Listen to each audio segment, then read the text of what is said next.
This is Brainiac, the science show where we blow stuff up in search of big answers, but mostly just for the hell of it. The big science questions being answered on Brainiac tonight.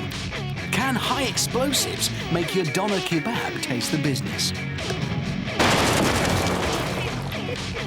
Can safety equipment really protect your body from attack? Can we turn a mobile phone into a time bomb? And Brainiac boffin John Tickle finds out whether eating bagels can make you fail a drug test. Remember, kids, just say no. Brainiac. I love science. Not all that, what do you get if you mix this chemical with that chemical nonsense. I mean, proper science. Like this. There's this bloke, German scientist, Franz Epping. He's come up with this theory that staring at a woman's breasts for 30 minutes is the equivalent of a 30-minute workout. Now that is an experiment I really want to do. The Brainiac Lab, the nerve centre of our whole operation. This is where we seek the answers to the really big questions, and they don't come much bigger than this. So for the purposes of this experiment, we need 2 willing volunteers, and that is you two, willing enough, and you are, your name? Tim. Okay, and you? Matt. Okay, now you're obviously both twins, and that's good for the science here, okay? Now this is how it's going to work. One of you is going to spend 30 minutes over here, and you're going to do a really good workout. So that means 30 minutes of running, press-ups, chin-ups, sit-ups, riding the exercise bike, the lot. Meanwhile, the other brother is going to spend 30 minutes over here with these 2 women. Now, these women are going to take off their clothes, and that brother will spend the 30 minutes looking at their breasts. Now, we're going to wire you both up to heart rate monitors so that throughout the duration of your respective exercises, we can see what's happening. OK, we'll get set up. Join us later when we will finally determine whether looking at women's breasts for 30 minutes really is the equivalent of a 30-minute workout.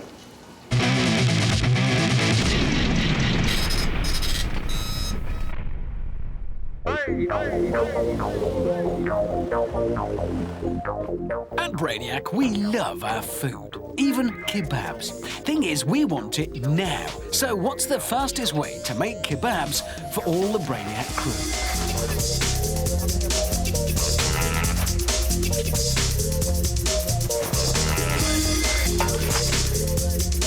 One delicious jumbo doner, 8 stone of compressed lamb's carcass, seasoned with special herbs and spices. But slicing bits off is just too much like hard work. So we got our hands on the best explosive money can buy. So powerful it burns at a staggering 8 miles a second.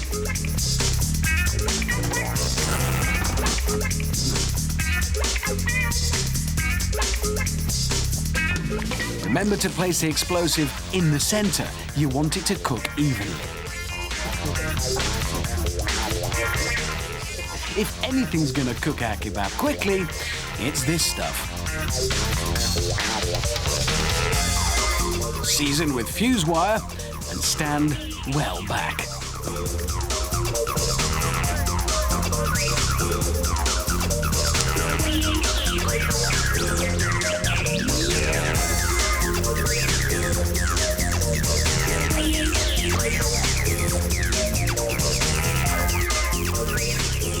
Going in 3, 2, 1.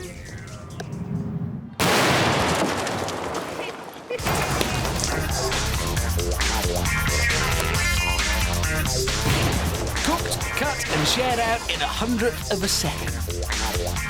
The tricky part, though, is finding the bits.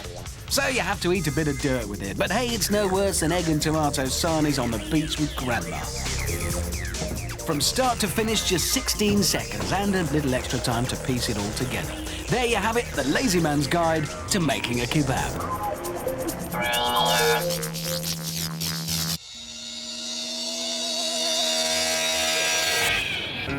Can eating a bagel make you fail a drugs test? Who better to find out? Only someone as clean living as resident Brainiac boffin, John Tickle. Yes, please. I'd like 2 of your finest bagels, please, with the ones with plenty of poppy seeds on. It might be hard to believe, but scientific research and American lawsuits suggest that eating the seeds of a poppy, the flower from which heroin is made, will produce a positive drugs test. People who eat poppy seed bagels can return results that would even embarrass your average cannabis user. And the theory goes you only have to eat a couple before your drugs test to return a positive result. Hi. Hello, Karen Boswell, I presume. I am indeed. I'm John. Nice to meet you. And pleasure to meet you. Would you like to come in? Of course, thank you. Well, there's been a church here actually since well over 1,000 years, in fact. Yeah. Come in, John, and Thank you. have a seat. You're welcome. We've got some tea. I hope you're into that sort Oh, of thing. lovely, yes. I'm dying for a cuppa. Good, that's good. Have you used any narcotics in the past 7 days? No, I certainly haven't. That's excellent news. I have some bagels here, Right. so if you'd like to tuck into those, shall I be mother and pour the tea? That would be very kind of you. Thank you. Excellent. Yes. There you go. Dive in. We want to get loaded. That's what we're going to do.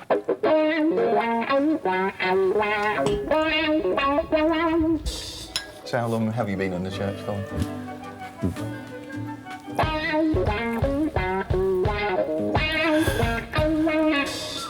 Right, I'm nearly there. Okay. Okay, I'll good. just a bit more. That's fine work.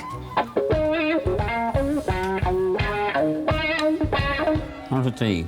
Oh, lovely, thank you. This is my last piece. Excellent.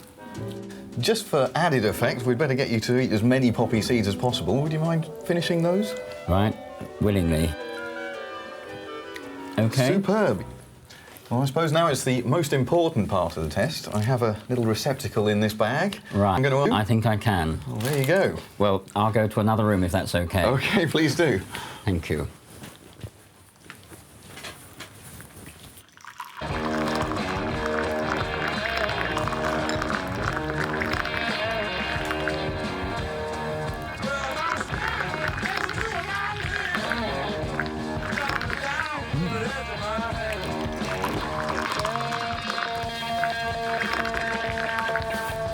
Here we are. Sorry to keep you waiting, John, but That's fine. there's the sample you need. Well, thanks very much indeed. You're welcome. Now all I have to do is take the sample down to the lab, and we should have the results in about 24 hours.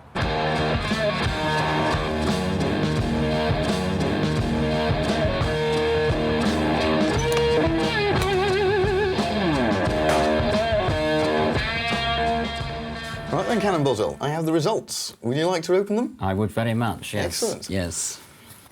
Right. What do we have? Well, amphetamines, it's negative. Cocaine is negative, but I've got to say, opiates, it says presumptive positive. Oh dear, how do you feel about that? Well, that's quite worrying, isn't it? That's an interesting result, yes. And simply from eating poppy seeds. Well, certainly I didn't take any drugs, I can tell you. Well, that's good news. Well, there you have it. Unbelievable. Just 2 poppy seed bagels can make you fail a drugs test. Remember, kids, just say no. Brainiac.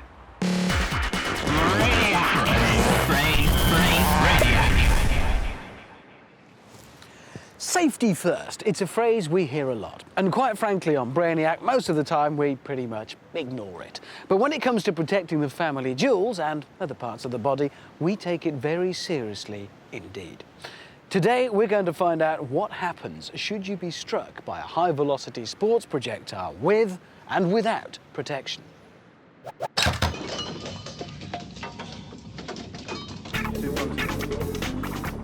There's been a shortage of volunteers to put this interesting question to the test. So here on Brainiac, we've had to improvise a bit.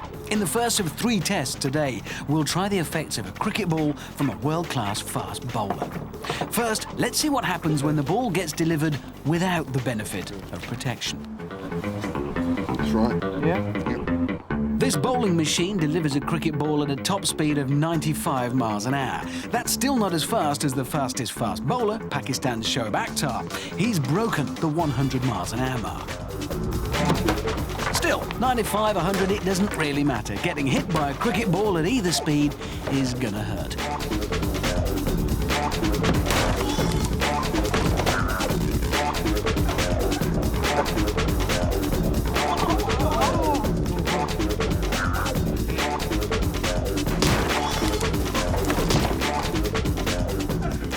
There's a lot of juice.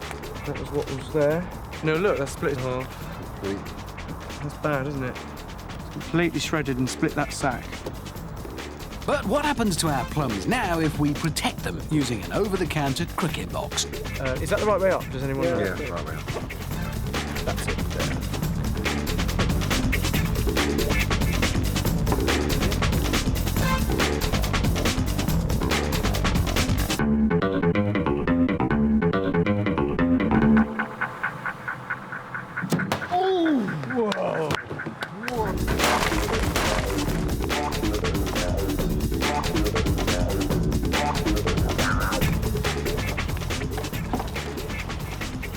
There's the other one. It's all right in there. Well, look at that. That is very, very soft. That's bruised, definitely bruised. Well, slightly bruised is a lot better than split in half. So there you have it, proof. A plastic box can save your plums. The best thing to happen to Test cricket since the off button for the television was invented. Join us later when we sample the effects of a fast bowl straight to the head.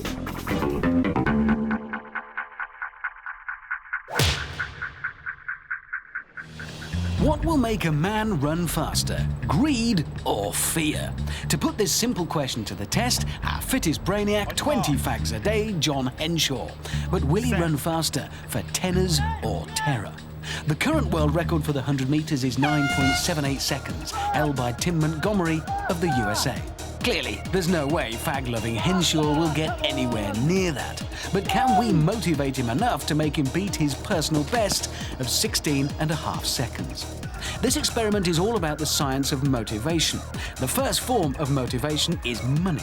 We've attached 100 quid to this fishing rod, which has then been attached to a bicycle. If our minimum wage brainiac can get his hands on the cash, he gets to keep it.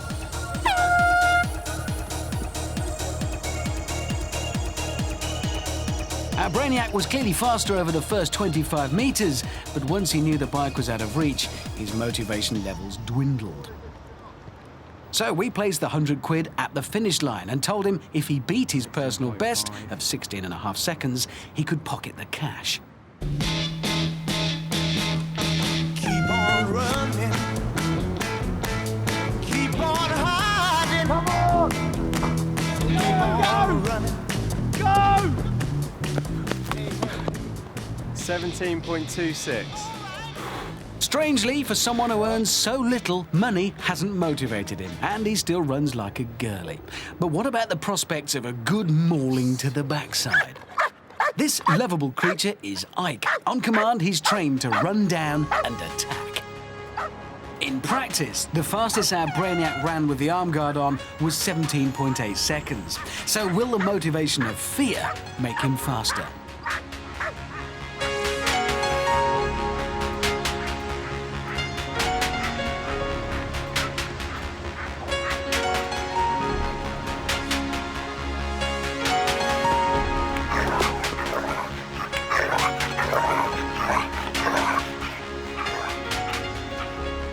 Hey, what was that one?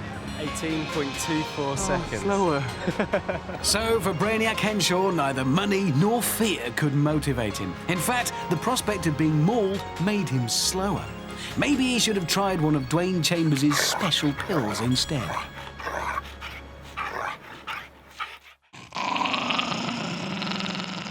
Still to come, will this have the same effect as this? And we investigate the best way to open the world's toughest safe. That is a very big drop.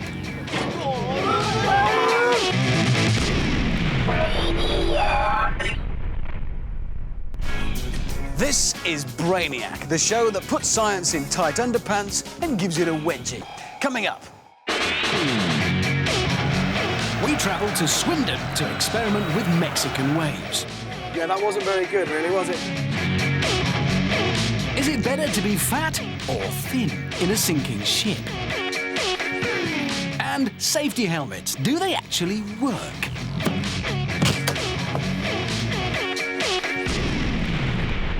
Brainiac. But first, we're addressing that vital question. Is looking at women's breasts for 30 minutes the equivalent of a 30-minute workout? Now, to help us answer that, we have here Brother A. He's been wired to a heart rate monitor, and for half an hour, he's going to go through a pretty punishing workout, riding the exercise bike, running, press-ups, chin-ups, the lot. Meanwhile, over here, we have Brother B. He's also been wired up to a heart rate monitor, and he's going to spend his 30 minutes looking at these women's breasts. That's the experiment. Obviously, it's very important that Brother A doesn't get to see the women's breasts because that would skew the results. So, this screen will prevent any unwanted peeking. It's also very important that Brother B doesn't engage in any physical exercise whilst looking at the women's breasts. So, we'll be keeping a close eye on things there too. OK, we're set. So, let the experiment begin. Please start cycling. Please remove your lab coats.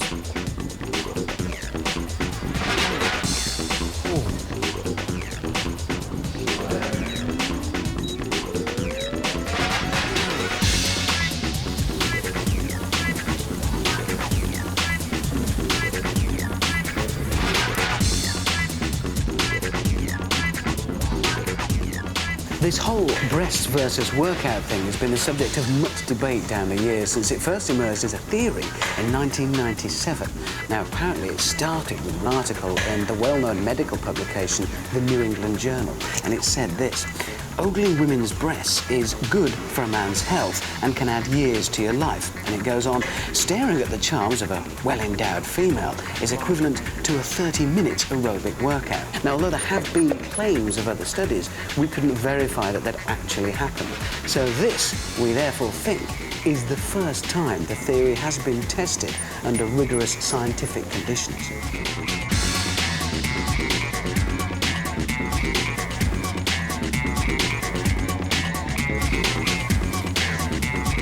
Please dismount and do 20 press-ups.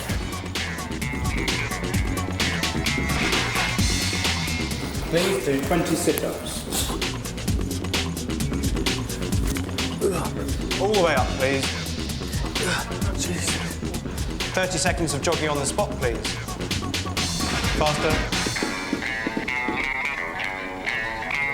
Now, please mount the bike. Cycle. Now, what do you think of this theory? Well, I'd rather be over that side than this side, obviously. But do you reckon that staring at the women's breasts is the equivalent of half an hour of this? Yeah, definitely. Obviously, when one guy looks at a lovely, attractive girl, especially with her boobs out, you know, the adrenaline rush will go straight to the head and the body's just going to go into overtime, the hormones. Well, that's kind of where the theory comes from, so at least we'll find out. Keep going. Right, You're feeling all right? You're not going to keel over or anything? No. I'm still going to go. All right, but it's important you keep going, and you can't see anything through there, can you? Definitely not. I wish I could. Shame that. Well, next door we have Brother B. Now, you're bearing up OK in here. Oh, it's a tough job. Yeah. It really is a tough Now, job. is this feeling like a workout to you thus far? Well, it's an enjoyable workout, let's put it that way. Don't look at me. You've got to keep looking that way, obviously, because we don't want to mess the results up. And don't move around too much. What do you think of the theory? I could sit here quite happily all day. But do you feel you've had like a 30-minute workout? That's the thing. Not really, no. I've just felt like, well, I've been put on an exciting level. You know, my hormones are running around wildly. I mean, I'm looking at your heart rate there. It's having quite an effect, actually. I've got to say, you're doing something. Yes. Well, you're doing very well. Yes. Bear up, keep going. Thank you. Good luck. Well, the boys are working really hard in the name of science, and we'll come back later for the end of the experiment and, of course, the results.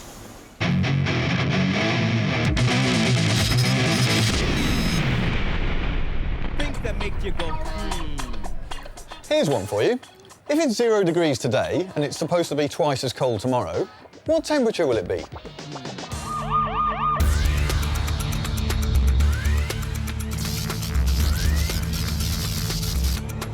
Stop. The following experiment is dangerous for your safety and the protection of those around you. Do not try this at home. No, really, don't. Light bulbs contain an inert gas called argon. When the gas is excited by microwaves, it emits light. The filament burns, and there's nothing to stop it getting hotter and hotter. The gas expands, exerting pressure on the glass until eventually it breaks. We do these experiments so you don't have to. Do not try this at home. No, really, don't. Earlier in the show, we tested how effective a cricket box was in protecting your plums from a ball travelling at 95 miles an hour. We also saw what would happen if you didn't use protection. But what about those beamers, the so-called Australian specials that go straight to the head, or in this case, a watermelon? How much protection would a cricket helmet give?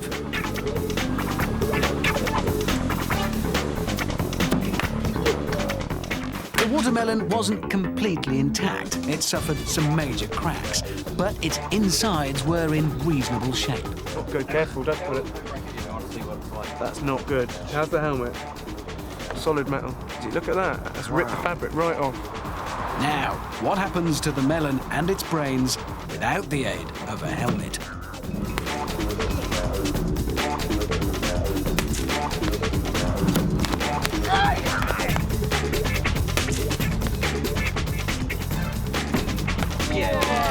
There you have it. Conclusive proof. Watermelons who play cricket should wear protective headgear. Still to come, ice hockey protection. We put it to the test. Brainiac. I'm Peter Logan, and this is my exploding paste. When it's wet, it's safe, but when it's dry, it's very unstable.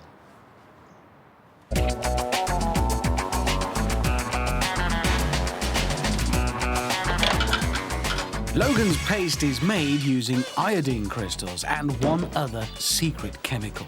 It's so volatile that when dry, even the movement of a small insect can detonate it. Peter Logan first made his exploding paste while at school after concocting a recipe from an old textbook. Way back then, the only use he found for it was practical jokes.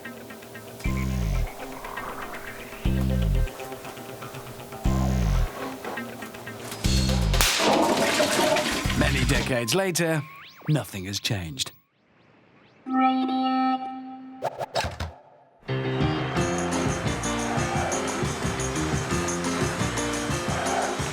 How many people does it take to start a Mexican wave?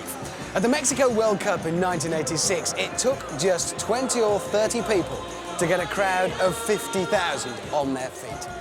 But how many will it take to start a Mexican wave here at Swindon versus Luton?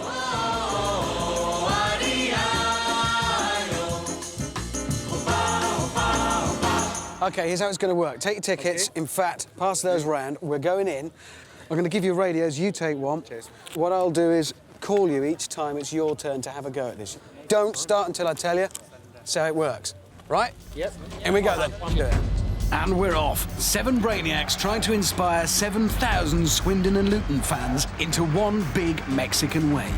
First, we'll try it with just one Brainiac. OK, I think we're ready to give this a go. Ed, are you standing by? Standing by. OK, on my count, begin the Mexican wave. Here we go. 3, 2, 1, go! Yeah, that wasn't very good, really, was it? Nothing happened at all. So, we can't start a Mexican wave with just one person. Time to bring in reinforcements. Richard, can you hear me? Richard. OK, you join in. We'll try 2. We'll try 2. Ready? 3, 2, 1, go!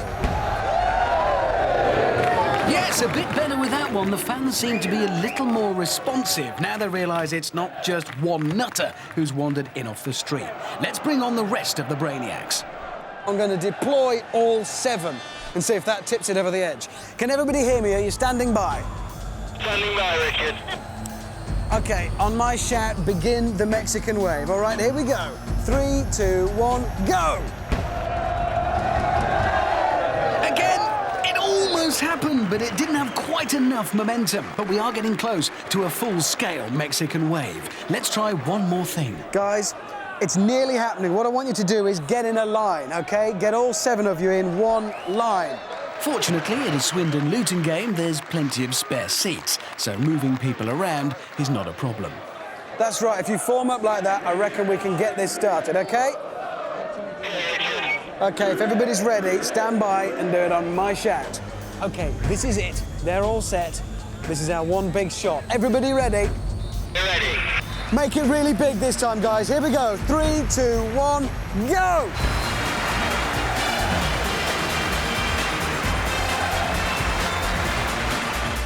I think we can safely say we've done it.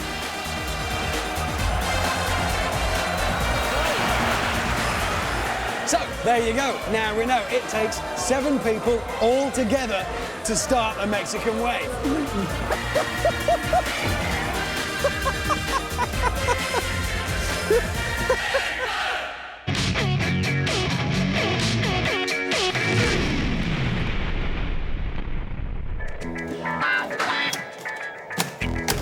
Toaster broken? Don't bother with expensive repairs. Make your own. Just a few granules of calcium carbide in a rubber glove and a splash of water.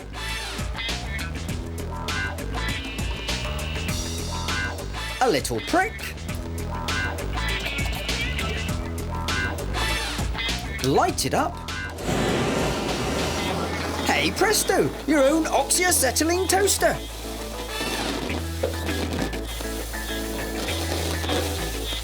Marvellous.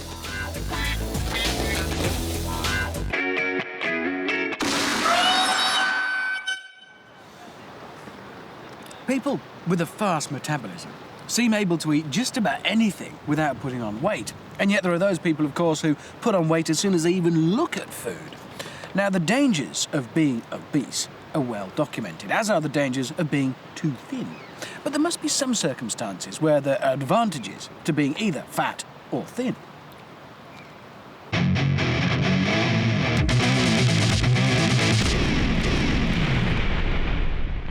Our fat guy has a 64-inch waist and weighs over 20 stone. Our thin guy has a 21-inch waist and weighs just 6.5. Today's life-threatening situation is this. You're travelling by ship and the ship has gone down. You've bailed out and are waiting to be rescued. Who will stay afloat the longest? To simulate our shipwreck, we've given our 2 subjects inflatable lifeboats. When the klaxon sounds, the boats will deflate.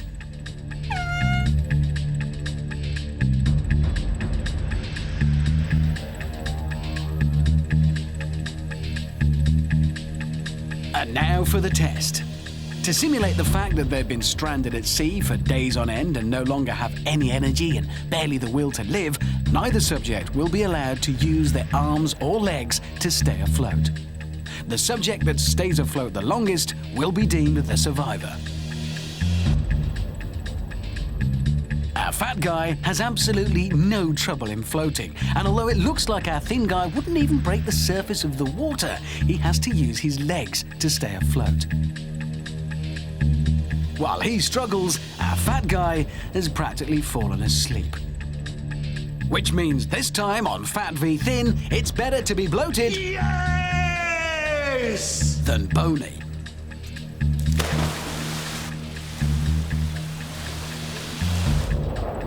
Next time, is it better to be fat or thin if you're stuck in a blizzard?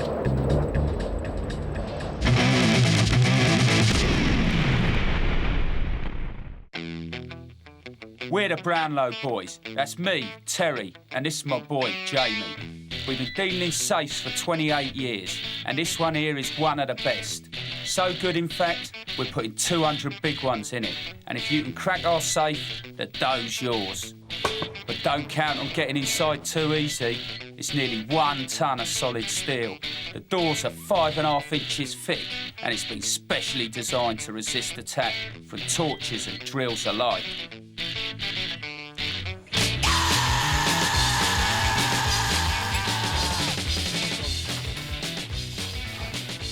One second. We'll break that, won't we? So we know it's going to take some inspiration to crack this baby and pocket the Brownlow's cash. Today, the Brainiac team are going to try their luck using the simplest force to hand. Gravity.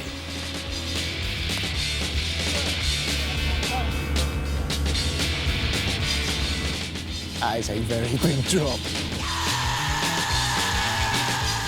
OK. 3, 2, 1, go! That's gotta have done it.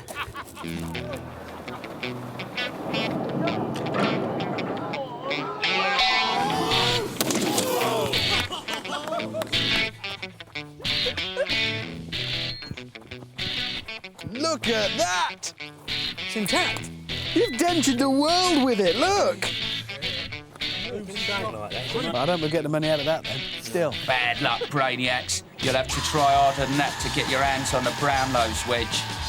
Next time we take our safe to the boys in blue. Nah, not the old Bill, the upper mob. Muppets. Still to come, the results of Breasts v Workout.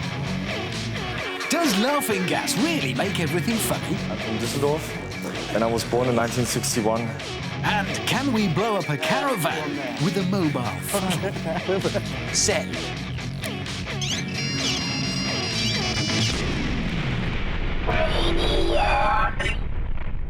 Coming up, serious science in the Brainiac lab. I feel like I'm floating.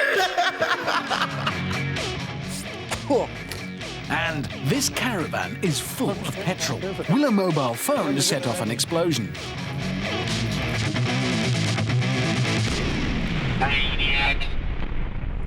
But first, you join us at the conclusion of our experiment to find out whether looking at breasts for 30 minutes is the equivalent of a 30-minute workout. Now, our boys have been going at it hammer and tongs, but now it's time to call an end to it and see the results. So, time's up, OK? That's it.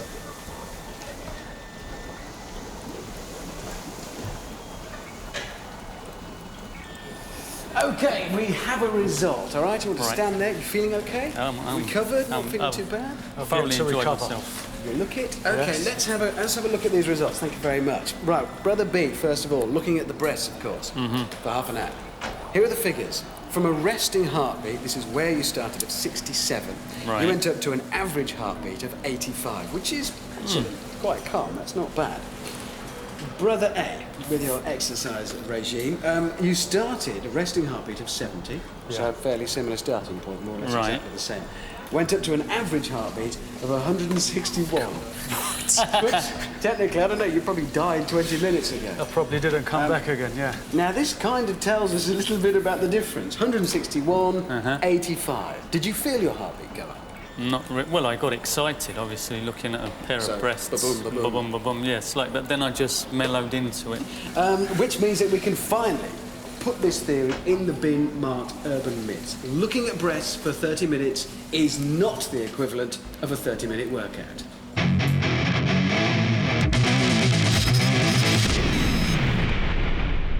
Things that make you go, Here's one for you. If we put a chameleon in a room full of mirrors, what colour would it turn?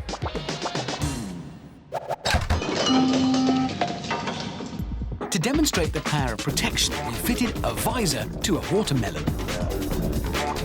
And the Bristol Bulldogs will do the rest.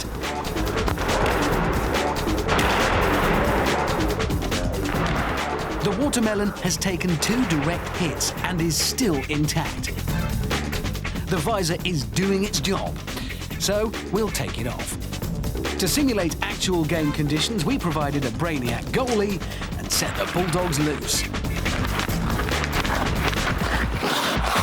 A well-struck hockey puck can reach speeds of around 100 miles an hour, fast enough to cause some serious damage should you get in the way.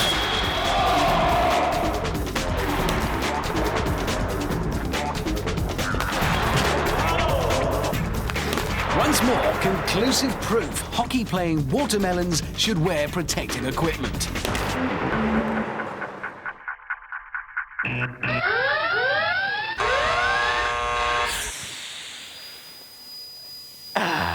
Nitrous oxide, probably my favourite legal chemical. It is, of course, also known as laughing gas. Thank you.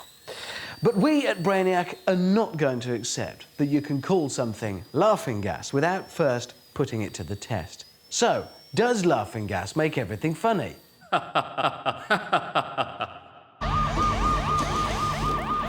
Brainiac Lab, where we enter with questions and leave with answers. We've managed to get hold of a bottle of this stuff. Now, does it really make everything funny? We dragged 3 people off the street to take part. Dwayne, Carleen and Ruben tell us they're not easily amused. Perfect then for our experiment. What we're going to do is a little bit of an experiment involving nitrous oxide laughing gas. We're going to show you 3 things before you have that nitrous oxide and just monitor how funny they are to use. Then we'll administer the nitrous oxide, which we'll explain how to do, and then we'll see what your reactions are. Is that all clear for everyone? Yeah. And you sit there, and you there. Thanks, Ruben. Time for the first item.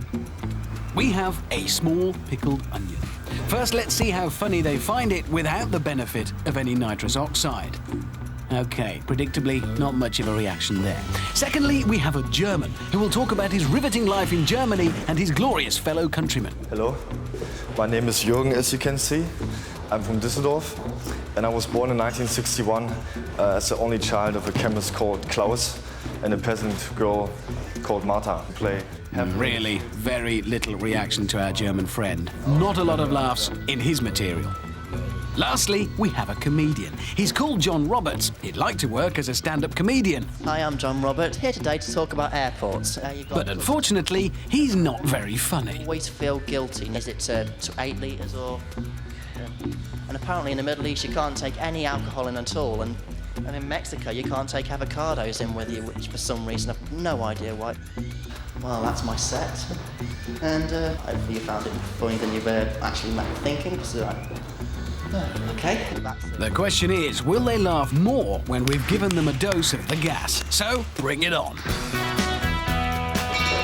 Nitrous oxide is, of course, used as an anaesthetic. It dulls feeling of pain during minor operations. It does also have the pleasant side effect of making people giggly. It's said that a hit of laughing gas has the equivalent effect of 10 gin and tonics. So, let's put it to the test. How do they feel about the pickled onion now? Yes, a definite and marked change. Look at the difference between their pre-gas state and their reactions now. I think we can safely say that nitrous oxide has worked for Carly. Look, I'm floating. More than a wry grin from Ruben as well there, and even Dwayne can see the funny side. Laughter is definitely in the air. How about Jürgen, our boring German? Hi, I used to be in a relationship for 2 months with a secretary called Heidi, but she left me for an accountant called Gerhard aus Dresden. Oh yes, Jürgen now has ways of making them laugh. Things are looking pretty good for John Roberts, our wannabe comedian. They're laughing even before he starts his set. She's always trying to get people to what's it, have rough with the luggage. Last time I stuck her on a conveyor belt.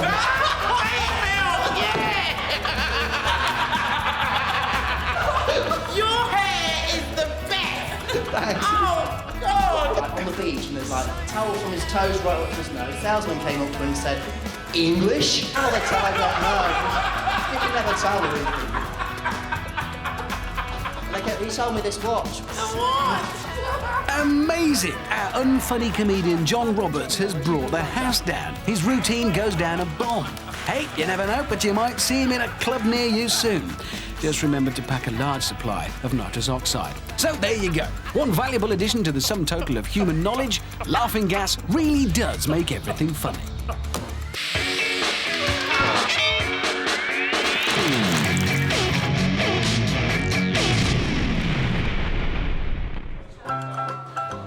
Pub science, the Brainiac alternative to karaoke.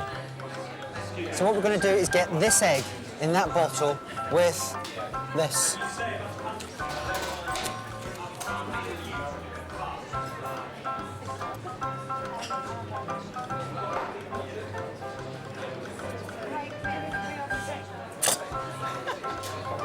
Ta-da! I mean, how many times have I got to tell you? What about me pint? Well, I was just about to score.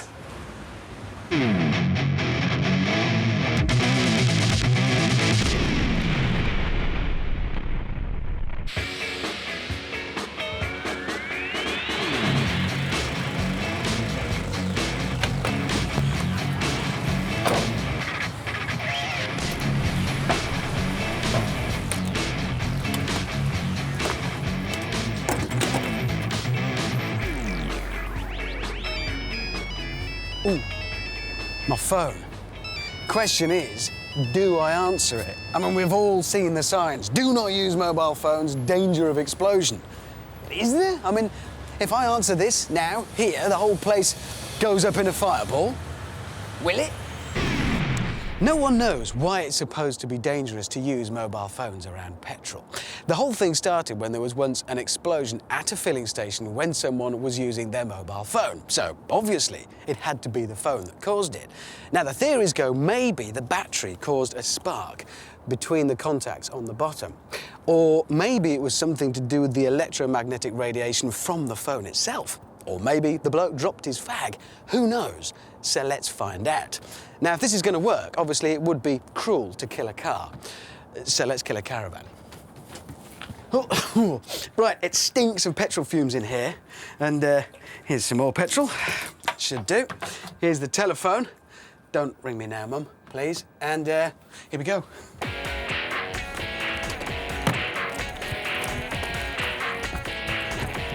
Right. Here we go. Ready? Here we go. It's ringing.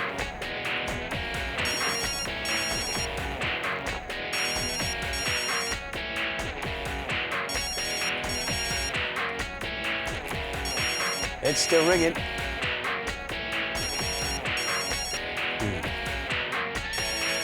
Doesn't look like that's going to blow.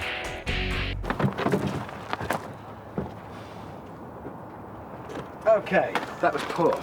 I reckon try more phones. If as long as I've got 1, 2, 3, 4, 5, 6. If we've got 6 phones, is anybody's on vibrate? Because that would help. Yeah, that would. I don't know. Okay. It might. Right. Okay. We know the numbers. We can dial them. I'm going in. Nobody phone. It won't be funny, all right? We'll have one there. One there. One there. Really smells in here. And one there. I'm getting out of there. Right. Numbers at the ready. Tell me when you've got your numbers in, don't press send. I'll do a 3, 2, 1 and we go. But so that's 3, 2, 1, then go. Right. Okay, here we go. Ready? 3, 2, 1, send.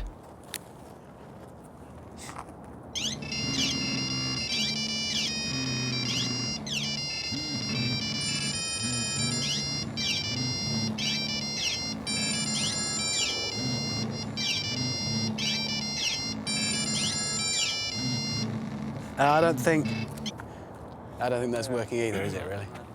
Nothing. So, the mobile phone isn't going to blow up the petrol station. But we thought of something else that might. We've got a Brainiac, some nylon clothes, a bucket, and a piece of wire. Why? Well, they do all these signs telling us about the dangers of using our mobile phones at petrol stations, but they don't say anything about the dangers of nylon clothes. You see, when synthetic fibres rub against our skin, we get a tingly sensation. That's caused by static. Static, of course, can generate a spark.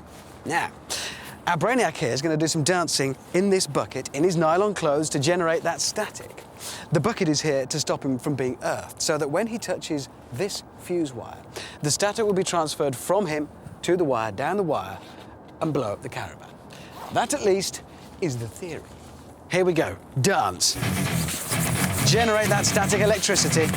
Feel the charge build in those synthetic fibres. You're not being earthed because of the bucket. That's what it's there for.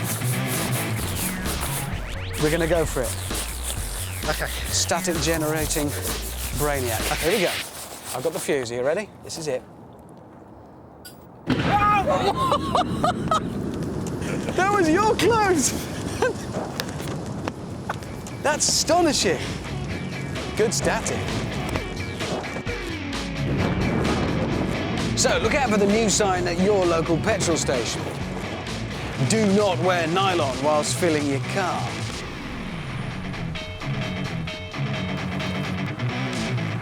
You've been watching Brainiac, Science Abuse.